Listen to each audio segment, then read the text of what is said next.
नमस्कार। जब हम भारत में सोशल वर्क या समाज कार्य की बात करते हैं तो हमारे मन में अक्सर दान पुण्य की एक तस्वीर आती है।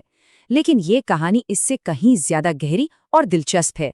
ये एक लंबा सफर रहा है जो प्राचीन सेवा भाव से शुरू होकर आज एक प्रोफेशनल वैज्ञानिक विषय बन चुका है। चलिए इस पूरे विकास को करीब से समझते हैं। तो चलिए देखते हैं कि हमारा सफर कैसा रहेगा। हम शुरुआत करेंगे बिल्कुल जड़ों से, यानी सेवा की प्राचीन परंपराओं से। फिर हम उस दौर में चलेंगे जब सुधार की एक नई लहर आई, और आखिर में हम ये समझेंगे कि आज के भारत में समाज कार्य का क्या रूप है और इसका भविष्य क्या हो सकता है। अच्छा, आज जो हम प्रोफेशनल सोशल वर्क देखते हैं उसे समझने के लिए हमें थोड़ा इतिहास में पीछे जाना होगा, क्योंकि इसकी जड़ें हमारी प्राचीन परंपराओं में बहुत बहुत गहराई तक फैली हुई हैं। और देखिए, यहीं पर सबसे दिलचस्प बात सामने आती है। जरा इस फर्क को समझिए। पहले मदद करना एक धार्मिक कर्तव्य माना जाता था, एक पुण्य का काम था। ये दान पर आधारित था। लेकिन आज का जो आधुनिक समाज कार्य है वो वैज्ञानिक ज्ञान और व्यवस्थित तरीकों पर आधारित है। इसका मकसद किसी को सिर्फ मदद देना नहीं, बल्कि उसे इतना सशक्त बनाना है कि वो अपनी मदद खुद कर सके। ये दान से अधिकार की तरफ एक बहुत बड़ा शिफ्ट है। ऐसा नहीं है कि पहले मदद करने का कोई सिस्टम नहीं था। अरे बिल्कुल था, और काफी व्यवस्थित भी था। जैसे सम्राट अशोक के समय में गोप नाम के खास अधिकारी होते थे, जिनका काम ही जनता की भलाई देखना था। या फिर ज़कात की प्रथा को लीजिए, जो एक तरह का इंस्टीट्यूशनलाइज्ड दान था। यानी मदद करना सिर्फ किसी एक व्यक्ति की इच्छा पर नहीं छोड़ा गया था, बल्कि ये समाज और राज व्यवस्था का एक जरूरी हिस्सा था। अब कहानी में एक बहुत बड़ा मोड़ आता है। ब्रिटिश राज के दौरान औद्योगिकरण और शहरीकरण की वजह से समाज का ताना बाना बदलने लगा। अब ऐसी नई नई समस्याएं सामने आ रही थीं जिनके लिए हमारे पुराने परंपरागत तरीके काफी नहीं थे, और यहीं से शुरू हुआ सुधार का एक नया युग। जरा कल्पना कीजिए, जो समाज सदियों से गांवों और संयुक्त परिवारों के सहारे चल रहा था, वो अचानक बदल रहा था। लोग शहरों में आ रहे थे, संयुक्त परिवार टूट रहे थे। इससे गरीबी, अकेलापन और नई तरह की सामाजिक बुराइयां पैदा हुईं। इन नई चुनौतियों से निपटने के लिए हमें नए समाधानों की जरूरत थी। तो इस पूरे उथल-पुथल के माहौल में कई चीजें एक साथ हो रही थीं। एक तरफ ईसाई मिशनरी और पश्चिमी शिक्षा अपना प्रभाव डाल रहे थे, तो दूसरी ओर सबसे जरूरी, भारत के अंदर से ही सामाजिक और धार्मिक सुधार आंदोलनों की एक जबरदस्त लहर उठी। इन सभी ने मिलकर बदलाव की जमीन तैयार की। और इन आंदोलनों की सबसे खास बात क्या थी? ये सिर्फ दान पुण्य या मदद करने तक सीमित नहीं थे।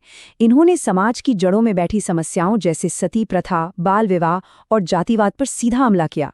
यहाँ सोच ये थी कि लोगों को सिर्फ राहत न दी जाए, बल्कि उस व्यवस्था को ही बदला जाए जो इन समस्याओं को जन्म दे रही है। तो यहाँ एक बहुत बड़ा सवाल खड़ा होता है। समाज सुधार के लिए अच्छी नीयत रखना एक बात है, और समाज कार्य को एक प्रोफेशन, एक पेशे की तरह अपनाना, ये बिल्कुल दूसरी बात है। इसी फर्क ने सब कुछ बदल दिया। चलिए देखते हैं कैसे। और वो बदलाव आया इस साल में, 1936। ये तारीख भारतीय समाज कार्य के इतिहास में सुनहरे अक्षरों में लिखी गई है, क्योंकि इसी साल बॉम्बे में भारत का पहला स्कूल ऑफ सोशल वर्क खुला। इसका मतलब था कि अब समाज कार्य सिर्फ सेवा भाव नहीं, बल्कि एक ऐसा प्रोफेशन बन गया जिसके लिए बाकायदा ट्रेनिंग, ज्ञान और स्किल की जरूरत थी। ये जो परिभाषा है ये इस पूरे बदलाव का सार है। इसमें कुछ शब्द बहुत जरूरी हैं: वैज्ञानिक ज्ञान, निपुणता और सबसे जरूरी, लोगों को स्वतंत्रता, यानी आत्मनिर्भर बनाने में मदद करना। तो अब मकसद सिर्फ किसी की मदद करना नहीं था, बल्कि उसे इस काबिल बनाना था कि उसे आगे किसी मदद की जरूरत ही न पड़े। तो ठीक है, ये एक प्रोफेशन बन गया, पर हर प्रोफेशन की एक सोच होती है, एक फिलॉसफी होती है। तो इसकी क्या है? चलिए समझते हैं। देखिए, समाज कार्य की इमारत 3 मजबूत खंभों पर खड़ी है। पहला है उदारवाद, जो कहता है कि हर इंसान खास है और उसकी आज़ादी जरूरी है। दूसरा है मानवतावाद, जो हर व्यक्ति की गरिमा और सम्मान को सबसे ऊपर रखता है। और तीसरा है लोकतंत्र, जो समानता और सबकी भागीदारी की बात करता है। यही तीनों विचार मिलकर इस प्रोफेशन की आत्मा बनाते हैं। अब ये तीनों चीजें आपस में कैसे जुड़ी हैं, इसे समझना बहुत जरूरी है। देखिए, सामाजिक सेवाएं वो मदद है जो हमें दिखती हैं, जैसे कोई स्कीम या कोई सेंटर। विकसित विधियां वो तरीका है, वो स्किल है जिससे मदद की जाती है, जैसे काउंसलिंग। और सामाजिक नीति वो बड़ा छाता है, वो कानून है जो ये सब मुमकिन बनाता है।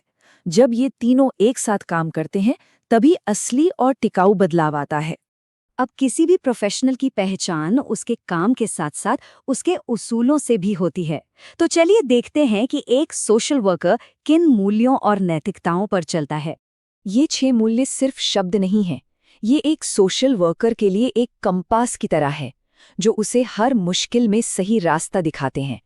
चाहे वो किसी की सेवा कर रहा हो, सामाजिक न्याय के लिए लड़ रहा हो या अपनी स्किल्स को बेहतर बना रहा हो, ये मूल्य हमेशा उसके काम का आधार होते हैं। तो ये जो कोड ऑफ एथिक्स है, ये एक तरह की रूल बुक है। ये सिर्फ ये नहीं बताती कि क्या सही है, बल्कि ये भी गाइड करती है कि जब दो सही चीज़ों में से एक को चुनना हो तो क्या करें।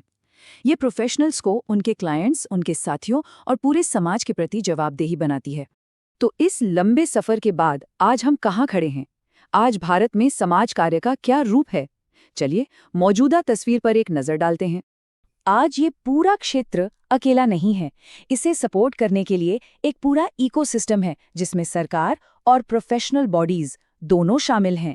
केंद्रीय समाज कल्याण बोर्ड जैसी सरकारी संस्थाएं हैं, तो वहीं प्रोफेशनल्स के अपने संगठन भी हैं जो इस पेशे के स्टैंडर्ड्स को बनाए रखने का काम करते हैं।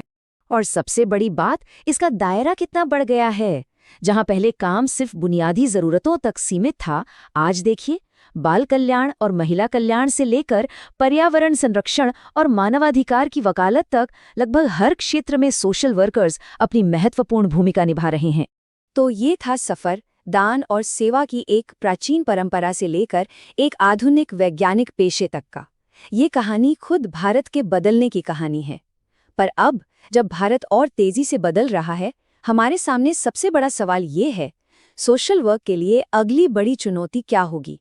इस पर सोचना बहुत